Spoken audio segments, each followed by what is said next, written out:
A millionaire CEO created a fake dating profile as a broke single dad, and only one person replied a humble nanny. Hello viewer, thanks for joining us. Don't forget to leave a like and share your thoughts in the comments, along with the city you're watching from. Now, let's get into the story. Alexander Wood stood in his penthouse, gazing out over the Seattle skyline. He was surrounded by every luxury money could buy, yet felt emptier than the day he lost his father. At 38, Alexander had transformed his family's collapsing construction business into a billion-dollar tech empire. But love had always failed him. Every woman he met seemed to see nothing but dollar signs. The latest one had stormed out just hours ago, furious that he wouldn't buy her a Tesla after their third date. Apparently, emotional availability wasn't as attractive as luxury cars. That night, staring at his reflection in the floor-to-ceiling windows, Alexander made a bold choice. He would become someone else, someone struggling, someone real. He created a fake dating profile, a broke carpenter, a single dad. He stripped away every sign of wealth and waited to see if anyone could love the man behind the millions. He never expected Kayla Cooper, a nanny with a heart of gold. Kayla didn't chase luxury. She saw beauty in kindness, strength in struggle. Her very first message cracked open his guarded heart. Being a single father is one of the most noble jobs in the world. But with each secret shared, each tender moment, each stolen kiss, came a painful truth. The love they were building was based on a lie. Now Alexander faces the hardest decision of his life. Tell Kayla who he really is and risk losing her, or keep living the lie and lose himself. Because when someone falls in love with who you pretend to be, how do you show them who you really are? Mr. Wood, Miss Sterling is here to see you. His assistant's voice echoed through the intercom, interrupting his review of quarterly projections. Alexander sighed. Victoria Sterling. Of course. Showing up uninvited at 7 p.m. on a Friday. Classic Victorio popping up whenever his calendar looked too quiet. Send her in, Patricia, and then please go home to your family. Victoria swept into the room like she still owned a piece of him. The polished marble floors echoed with the tap of her designer heels. Her red Hermes dress probably cost more than a month's rent for most people. Diamonds sparkled on her wrist, the air filled with the scent of her $300 perfume. Alexander darling, she said, air-kissing both cheeks. You look tired. Have you been eating properly? What do you want, Victoria? He asked, loosening his silk tie. Once asked about his meals when they were actually together. Straight to business, I see. She perched herself on his desk, crossing her legs like she'd rehearsed it. I have a proposition for you. I'm not interested. Especially not in your propositions. Victoria laughed a sharp, glassy sound. You haven't even heard. It let me guess. You need funding for another charity that boosts your social standing more than it helps anyone. Her smile faltered, just slightly. The Emerald City Children's Gala needs a title sponsor. $25,000 puts your company's name everywhere and you'd be my date. There it was. Alexander turned toward the window. 25 stories below, real people walked the streets, heading home, carrying groceries, holding coffee cups. No diamond bracelets, no pretense. You need money and a high-profile date. One checkbook solves both. Don't be cruel, Alexander, we were good together. He turned back to her. Victoria was beautiful. Golden hair, piercing blue eyes, a figure sculpted for designer gowns, smart, connected, sophisticated. And yet, why did looking at her make him feel nothing but tired? Were we good together, Victoria, or were you just good with my bank account? She stood, straightening her dress. That's unfair. Is it? Name one thing you liked about me that didn't involve my money or my title. She opened her mouth and said nothing. I thought so. He sat back at his desk. Patricia will cut the check. Consider it a donation to the kids, not to whatever this was. Alexander, goodbye, Victoria. After she left, taking her expensive perfume with her, Alexander sat alone as Seattle transformed into a sea of glowing city lights. The Space Needle stood tall in the distance. His phone buzzed, a text from Sarah. His best friend, Emma, keeps asking when Uncle Alex is coming to dinner. James is making his famous lasagna. Sunday. Be there. At least Sarah loved him for who he'd always been. She'd known him since they were 8 back, when his biggest worry was convincing his dad to let him help on job sites. She had stood by him when his father died in a scaffolding accident, leaving him with a failing business and impossible debt. She cheered when he built Woodtech from the ground up. To Sarah, he was just Alex, a kid who built tree houses and wanted to fly airplanes. Everyone else saw Alexander Wood, CEO. Net worth $200 million. He was tired of being a dollar sign. Sunday dinner was exactly what he needed. Emma, his 8-year-old goddaughter, launched into his arms the second he walked through the door. Uncle Alex, Mommy said you might not come 'cause you're too busy being important. Never too busy for you, sweetheart. He spun her in the air until her giggles filled the room. What's new with you? I lost another tooth. See, she flashed, a big gap in her smile. Tooth Fairy gave me $5. Daddy says that's inflation. Your dad's a smart man. He hugged Sarah and James as the smell of garlic and tomatoes filled the air. James has been cooking since noon. Sarah smiled. He says it's love, but really, he just likes showing off. James grinned from the kitchen. Guilty. How you holding up, Alex? Sarah told me Victoria dropped by. She wanted a donation and a date. And I gave her the donation, not the date. Emma tugged on his sleeve. Uncle Alex, I made a drawing of you. Wanna see? I'd love to. She led him to the coffee table, proudly lifting a crayon masterpiece. A stick figure with brown hair stood next to a tall building. This is you at your workhouse, she said. You're like a king in a castle. Alexander smiled. The figure was small, dwarfed by the towering building. Do I look happy in the picture? Emma tilted her head. I don't know. It's hard to draw happy faces, but you look happy when you're here with us. I am happy when I'm here with you. Let us know in the comments, have you ever had to pretend to be someone else just to be seen? Or have you ever loved someone who turned out to be hiding a secret? Like, share, and follow for part 2 of Alexander and Kayla's story. Because sometimes the richest hearts are hiding behind the poorest faces. Maybe you should live here instead of in the king's castle, Emma said, her tone pure and innocent. From the kitchen, Sarah laughed. Emma, Uncle Alex has his own house.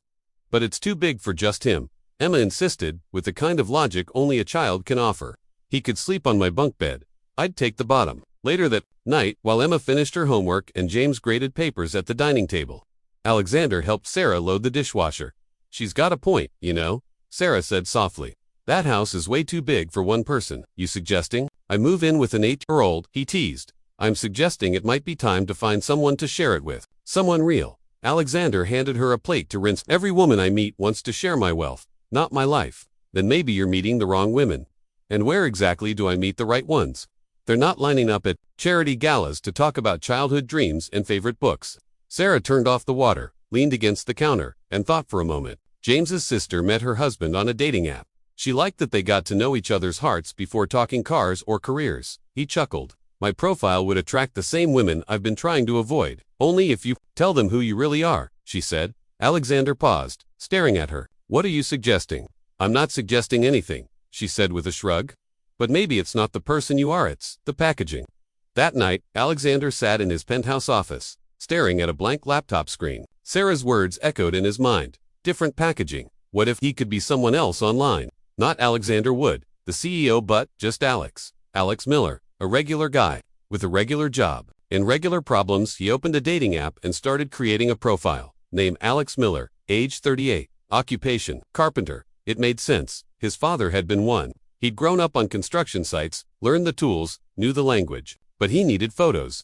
Nothing that hinted at boardrooms or black-tie fundraisers. He scrolled through his gallery image screamed wealth, tailored suits, lavish venues, designer brands. Then, he remembered Maggie O'Brien. Maggie, his estate caretaker, lived in the small farmhouse on his property long before his mansion rose on the hill above. A no-nonsense 62-year-old Irish woman. Maggie had once been a seamstress. In Dublin, she could identify silk from polyester at 20 feet and had little patience for people who paid hundreds for jeans that barely fit.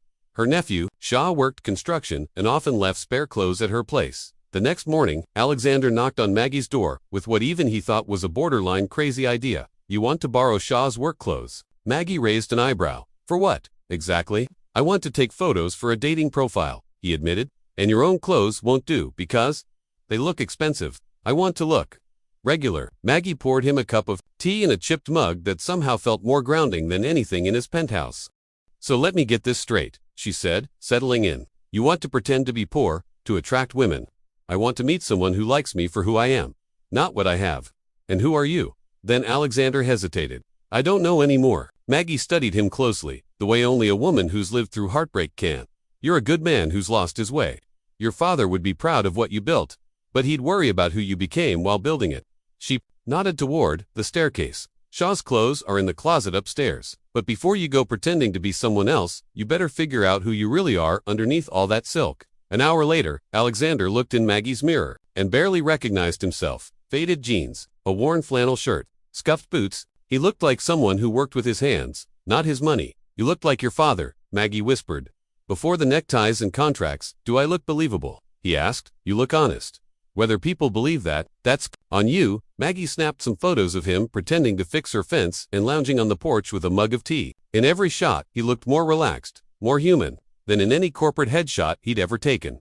Back in his penthouse, Alexander uploaded the photos and finalized his profile. Alex Miller, 38, carpenter, single dad to an amazing 8-year-old daughter, looking for someone who values kindness, good books, and building things that last. The lie about being a father twisted his gut, but he rationalized it. He'd use photos of Emma with Sarah's blessing in figure, out the rest if anyone ever wanted to meet. He made Emma a child from a previous marriage, a widower, not divorced. It sounded softer, more sympathetic, the moment he hit publish. The notifications rolled in, matches, messages, dozens. His excitement faded quickly. The first message, hey cutie, bet you're good with your hands. The second, not into kids, but you're hot enough for a pass. The third, is your baby mama in the picture.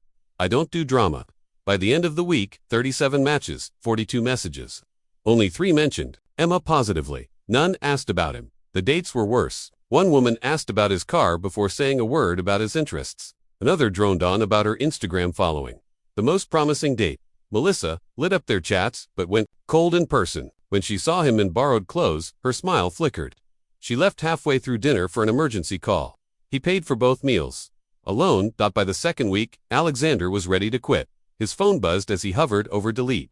New message. He opened it. A woman with auburn hair, reading to a child in her profile picture. Username, Kayla Cpdx. Hi, Alex. What you said about building things that last really touched me. Your daughter is beautiful. She has your eyes. Being a single parent is one of the hardest, most important jobs there is. Anyone who does it well deserves all the respect in the world. I hope you find what you're looking for. Take care. No flirtation. No pickup lines. No agenda. Just kindness. He clicked her profile. Kayla Cooper, 30, nanny, originally from Ohio, now in Portland. Photos showed her reading at parks, volunteering at gardens, surrounded by kids. Her profile said, I care for other people's children and love every second. Looking for someone who values family, laughter, and deep conversation. I believe in handwritten letters, long walks, and the magic in ordinary moments. Alexander stared at her message. She felt real, grounded. He typed back, thank you, Kayla. That message meant more than you know. I've been on this app 2 weeks, and you're the first person who made me feel like I wasn't being sold something. Emma would love your profile. Books and parks are her world too. Want to keep talking? I swear I'm more interesting than my profile sounds. She replied 20 minutes later. I'd love to. You already seem far more genuine than anyone I've met. Online, these apps are full of people selling fake versions of themselves. Talking to you feels different, like chatting with an old friend. Over the next 3 days, their messages felt like letters from a simpler world. She told him about losing her parents in a car accident at 12, raised by a gentle grandmother. He shared stories of learning carpentry from his dad, the joy of shaping something from wood with his own hands. They talked about books, her favorite, Louise Penny, his guilty pleasure. C-feed. Thunderstorms scared her. Heights scared him. They laughed about tooth fairies and debated park benches versus fine dining. Then came her Wednesday message. I know this might sound old-fashioned, but I think love should be built piece by piece, like a house. Foundation of trust. Walls of shared moments. A roof made from the promise to weather every storm together. Alexander felt her words crack something open in him. That doesn't sound old-fashioned. That sounds like the wisest thing I've heard in years. The next day, she asked softly, can I ask about Emma's mom? Only if you're ready to talk about it. Alexander froze. His lie stared him in the face. He typed the story he'd prepared. She passed away in a car accident 3 years ago. It's just been Emma and me since. She keeps me going. I'm so sorry. My parents died that way too. I know that kind of grief. Emma's lucky to have you. Felt sick. She had given him real pain, and he had responded with fiction. The guy on my last date wouldn't stop bragging about his luxury car and fancy apartment. Kayla said, her tone somewhere between amused and exasperated. So, I asked him, what's something you're proud of that didn't cost money? He looked at me like I'd asked him to solve a calculus equation. Alexander chuckled. And what did he say? He said he was proud of his ability to pick winning stocks. She rolled her eyes. When I pointed out that still involved money, he got defensive and accused me of being difficult. She shrugged, a mix of humor and resignation in her expression. Maybe I was being difficult, but I genuinely wanted to know what mattered to him beyond material things. Alexander felt a warmth bloom in his chest. That's not being difficult. That's caring about who someone is beneath all the stuff they own. Exactly, she said, her voice softer now. Look, I understand that financial stability is important, but I want to know about someone's character, their dreams, the things that make them laugh until they can't breathe. She hesitated, cheeks flushed with vulnerability. Sorry, I'm probably being too intense for a first date. You're not too intense, Alexander said gently. You're real, and that's rare. They talked for 3 hours without noticing the time. Kayla spoke with such heartfelt affection about her work as a nanny and the children who had touched her life. Alexander found himself wishing Emma could meet her. "The best part of my job is watching children discover the world," she said with a glowing smile. "Everything is new and magical to them. A butterfly on their hand feels like a miracle. Finding a cool rock is like unearthing buried treasure. They remind me to notice the small, wonderful things adults forget." Alexander, drawing from real memories of his father, shared stories of carpentry. "There's something deeply satisfying about building something with your hands," he said. "When you finish, you step back and think, I made that. It didn't exist before, and now it does. And it might outlast me." "That sounds beautiful. Do you ever build things just for Emma?" His heart twisted. "I built her a treehouse last summer. She insisted it be purple with yellow polka dots, so that's exactly what we did." The lie flowed too easily, but the image was so vivid it almost felt true. "That sounds magical," Kayla said, eyes shining.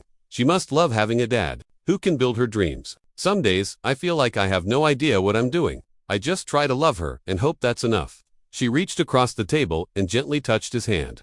Her warmth shot straight up his arm. "The fact that you care so much probably means you're doing better than you think."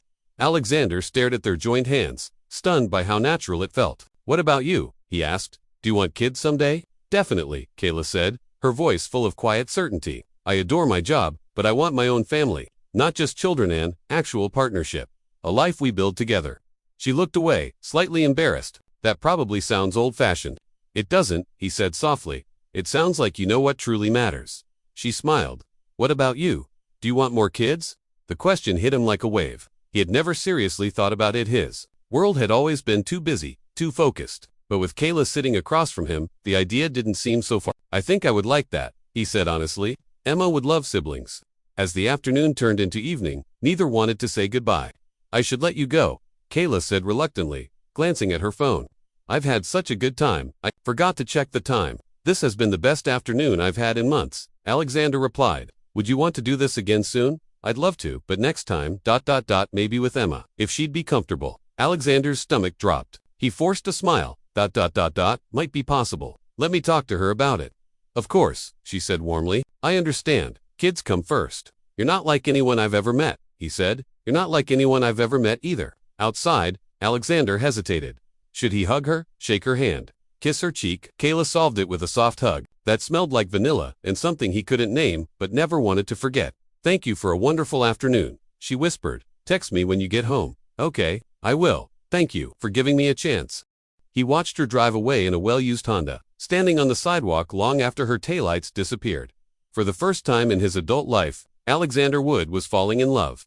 And the man Kayla was falling for was Alex Miller. The drive back to his penthouse felt like a return to a different world, but when he checked his phone, a message was already waiting. "Thank you for the most genuine conversation I've had in years. I'm already looking forward to seeing you again." Alexander smiled and replied, "The feeling is entirely mutual. Sweet dreams, Kayla." In the elevator, he caught his reflection in the polished steel. He still wore Shaw's worn clothes, but his expression had changed.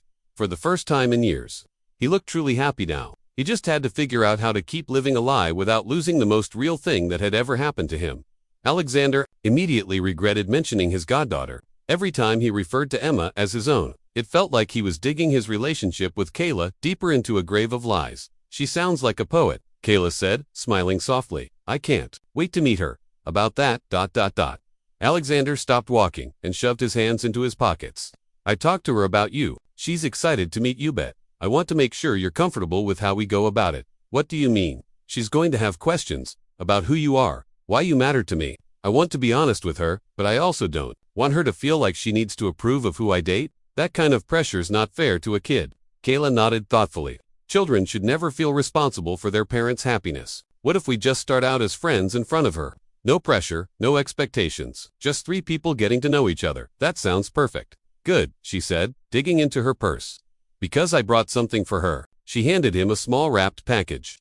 "I hope this is okay." "No, some parents have rules about gifts from new people."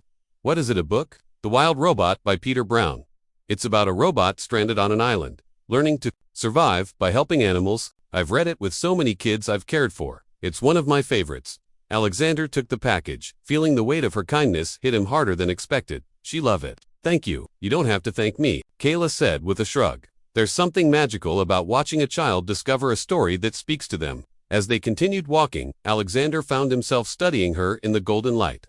She was beautiful, yes, but it was her thoughtfulness that left him breathless, the way she considered Emma's feelings without even knowing her. "Can I ask you something?" he said. "Always, why did you respond to my dating profile? What made you want to get to know me?" Kayla was quiet for a moment. "Honestly, most of the profiles I saw felt like advertisements, men selling their careers or gym routines. But yours felt human. You talked about building things that last, about being a father. And there was something in your eyes like you'd lived your life, not just posed for it. Like you'd been through things and come out wiser, not bitter."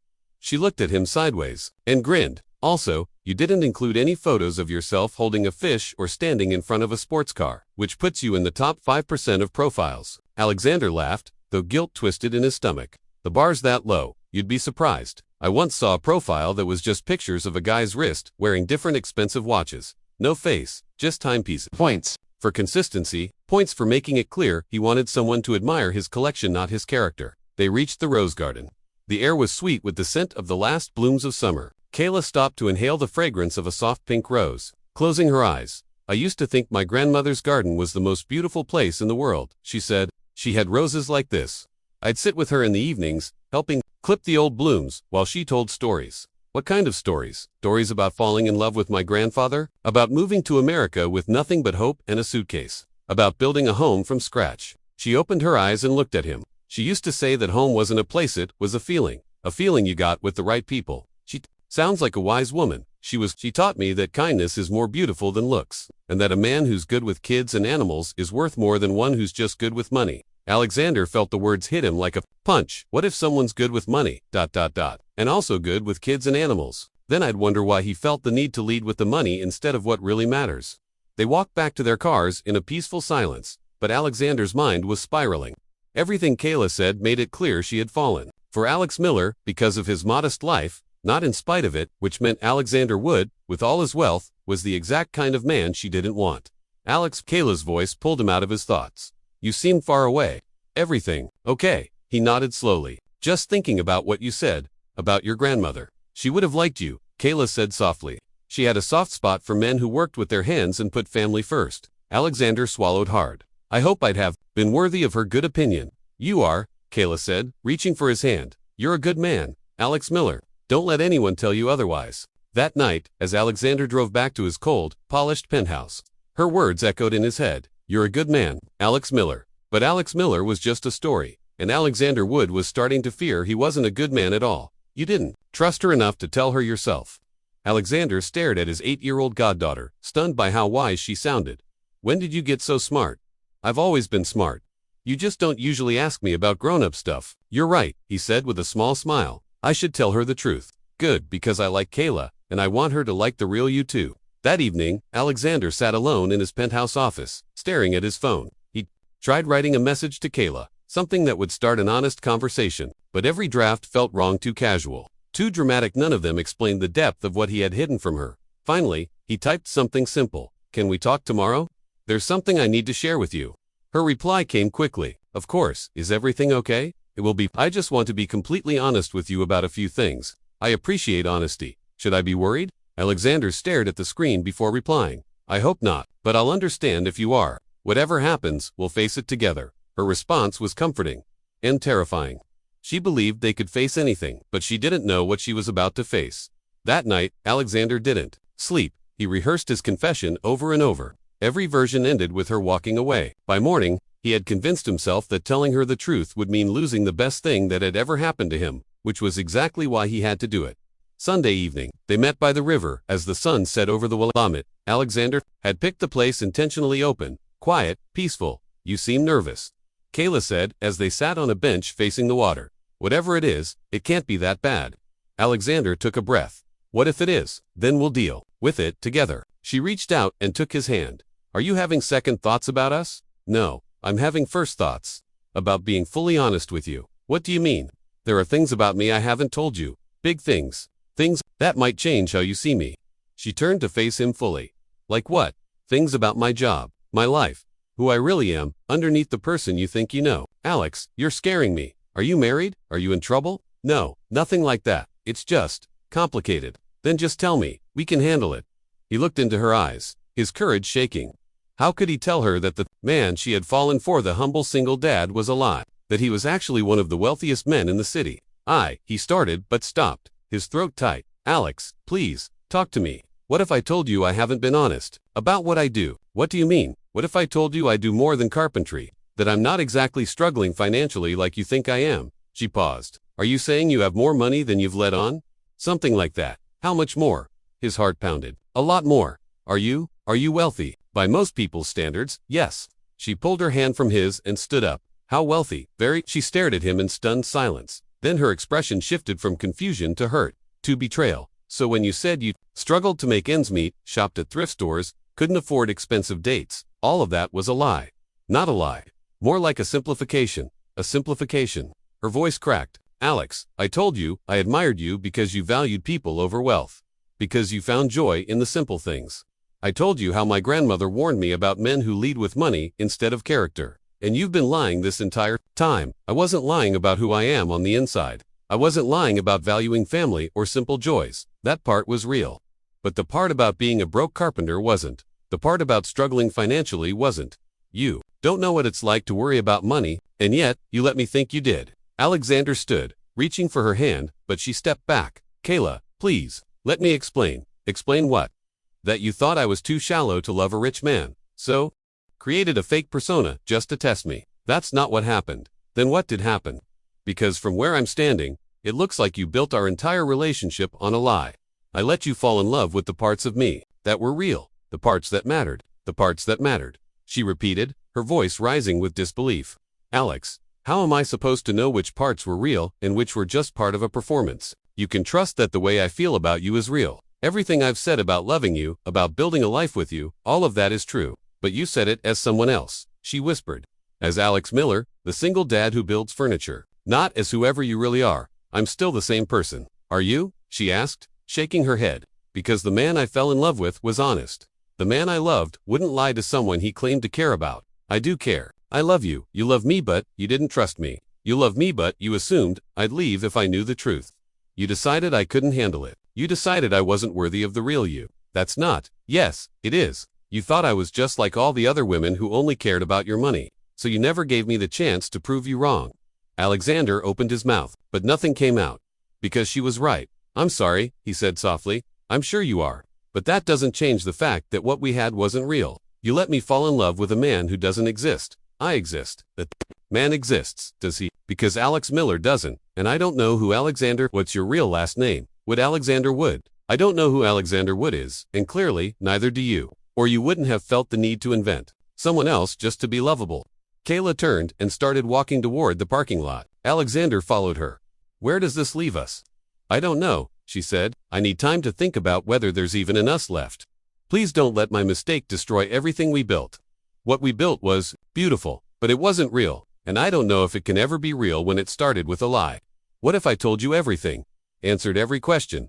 Swore to never lie again. Then I'd wonder why you didn't do that weeks ago. Before I fell in love with a fiction, because I was afraid of losing you. And now you've lost me anyway. The difference is, now you've also lost my trust. Kayla got into her car and drove away, leaving Alexander standing alone in the dark.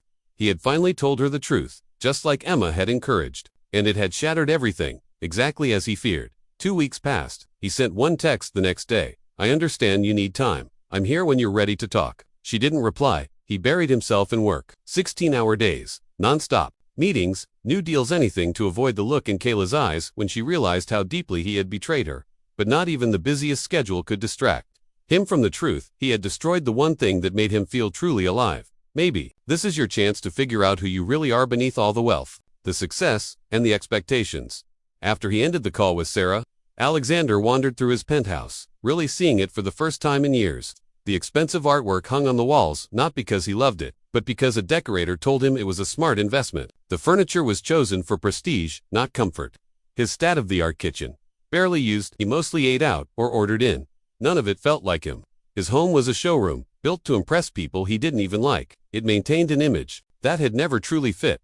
For the first time, Alexander understood what Kayla meant when she said she didn't know who Alexander Wood was. Truthfully, he didn't either. Over the following week, he began making quiet changes not meant to win Kayla back, but to find out who he was when no one was watching. He donated the art, swapped out the sleek dining room for a warm, wooden table where he could actually sit and eat, or read a book. He started cooking again, reconnecting with the joy of creating something with his own hands. He also began volunteering at a community center that taught woodworking to teens who couldn't afford formal training.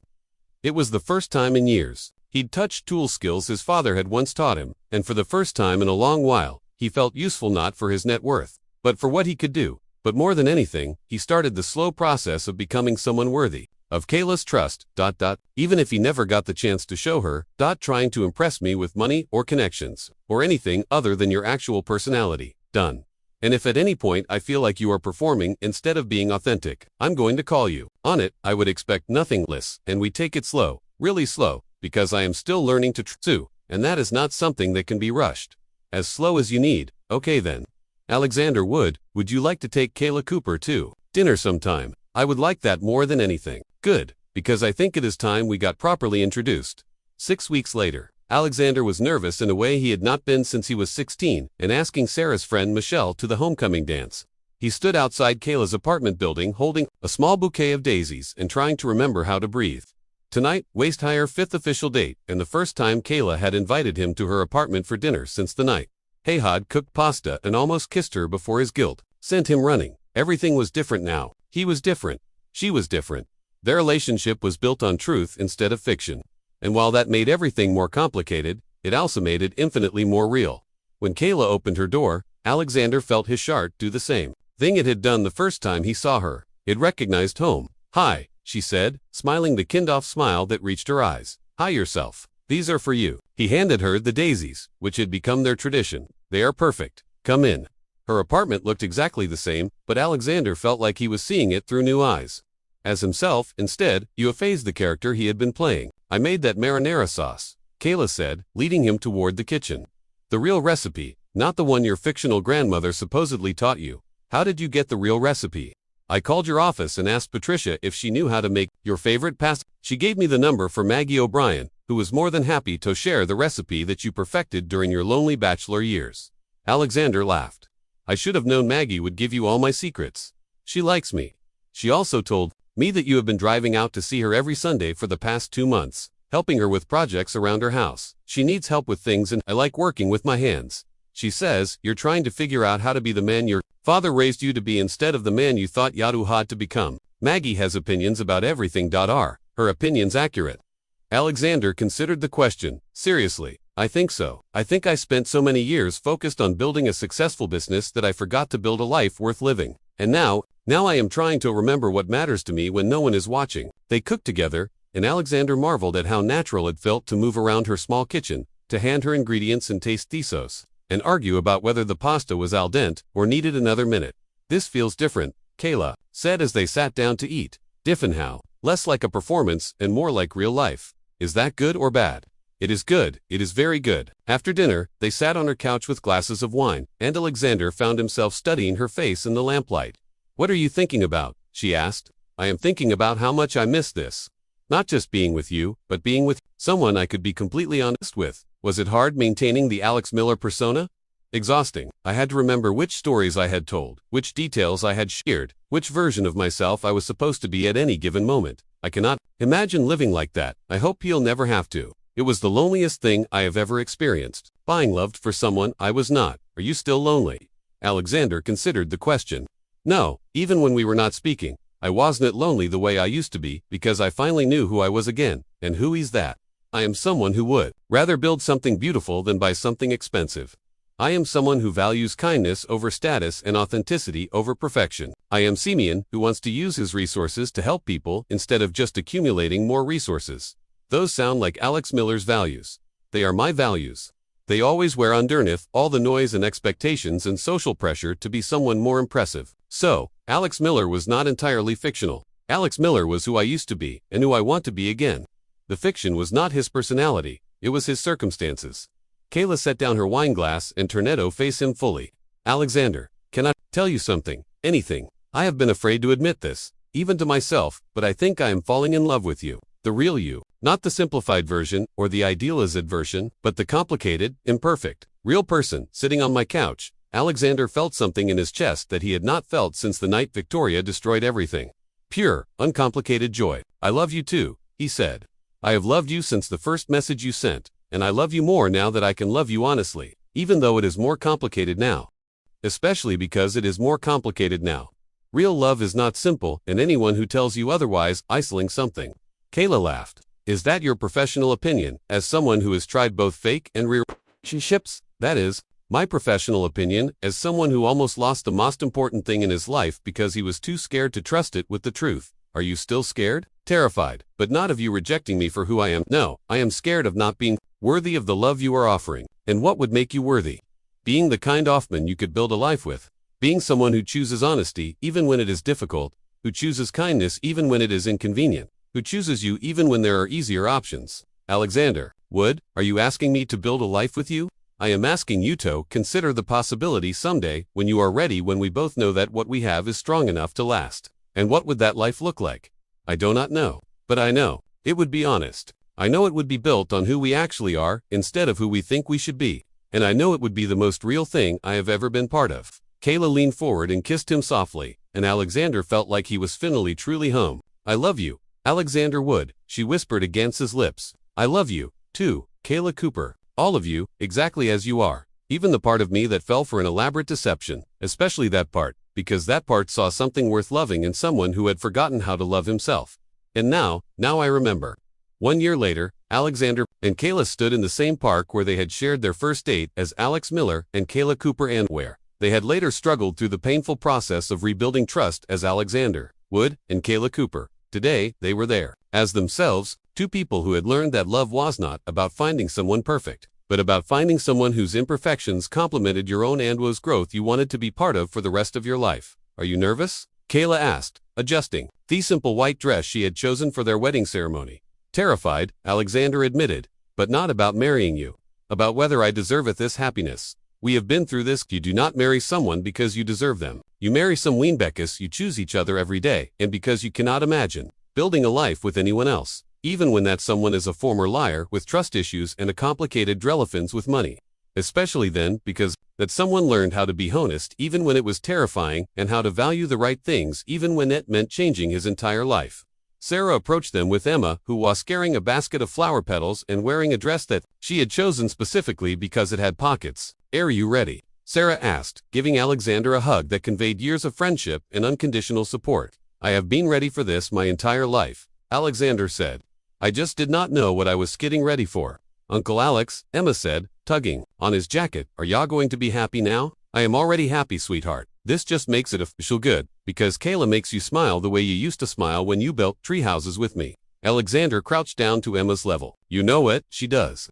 That is how I knew she was the right one. Even when you were sad about lying to her, you still smiled different when you talked about her. You are very wise for an 8-year-old 9 now, and I get wisdom from my parents and from you, and from books. The ceremony was small and simple, just Sid and James and Emma, Maggie O'Brien, a few close friends, and a minister, who had agreed to perform the service outdoors because Kayla wanted to be married in the place where they had learned to be honest with each other. Today, the minister said, we gathered to celebrate the marriage of Alexander and Kayla, two people who have learned that true love is not about finding someone who completes you, but about finding someone who inspires you to become the person you were meant to be. Alexander looked at Kayla and saw his entire future. Sunday mornings, cooking breakfast together, evenings spent reading on the couch, conversations that lasted until midnight because neither of them wanted to stop talking. A lot on truth and trust, and the daily choice to love each other, exactly as they were. Alexander, the minister continued, do you take Kayla to be your wife, promising to love her with honesty, to support her with kindness, and to build a life with her based on the foundation of who you really are? I do, Alexander said, meaning it more than he had ever meant anything. Kayla, do you take Alexander to be your husband, promising to love him with forgiveness, to support him with patience, and to build a life with him based on the foundation of who you both choose to become? I do, Kayla said, her eyes shining with tears and joy, and the kind of love that only comes from truly knowing someone. Then by the power vested in me and with support of your family and friends, I now pronounce you husband and wife. Alexander, you may kiss your bride. Alexander cupped Kayla's face in his hands and kissed her with all the love and gratitude and wonder that had been building in his heart since the day she sent him a message about the nobility of single fatherhood. When they broke apart, both of them were crying. I love Mr. Wood, Kayla whispered. I love you, too, Mrs. Wood. Are you ready to build something that lasts with you? I am ready for anything. As they walked back toward their car, Hand in hand, Emma ran up beside them. Uncle Alex, are you still going to teach me woodworking now that you are married? Of course, every Sunday, just like Wepland. Good, because I want to build a birdhouse for Kayla as a wedding present. That sounds perfect. Emma, can I tell you a secret? Always, I think Kayla is going to make you the happiest uncle in the world. Alexander looked at his wife, and felt his heart with more joy than he had thought possible. I think you are Later that evening, as they sat on the couch in what was now their shared apartment, Alexander had sold his penthouse and moved into Kayla's place because it felt more like home. Alexander pulled out a small wrapped package. What is this? Kayla asked. A wedding gift, but not the kind you were thinking. She unwrapped it carefully to reveal a handmade wooden box with their initials carved into the lid. It is beautiful. What is it for? Letters, Alexander said. Real letters written by hand. About real things. I want to write you one every week for the rest of our lives, so that we never forget how to tell each other the truth. Alexander Wood, you romantic fool. Is that a yes? That is a yes to letters, to truth, to building a life together, one honest conversation at a time. Good, because I have about 30 years worth of truth to catch up on. Lucky for you, I have all the time in the world. Alexander opened the box and pulled out a letter he had already written. What does it say? Kayla asked. It says, thank you for seeing something worth loving in a man who had forgotten how to love himself. It says, thank you for forgiving me, for lying about who I was, and for helping me become someone worthy of your honesty. And it says that I promise to spend the rest of my life earning the trust you have given me. And I promise to spend the rest of my life reminding you that you are worthy of love exactly as you are. Even when I am difficult, especially you are difficult, because that is when love matters most. Alexander pulled his wife closer and kissed the top of her head, breathing in the scent of vanilla and possibility that had been home to him since the first day they met. Outside their window, the city lights twinkled like stars, and somewhere in the distance, someone was building something beautiful with their own hands. It was, Alexander thought, the perfect ending to the story of how he learned to be himself, and the perfect beginning to the story of how they would build a life together, one honest day at a time. I hope you enjoyed today's story. Subscribe to the channel so you don't miss more stories like this. Leave a like and comment below what you thought of the story. See you in the next video.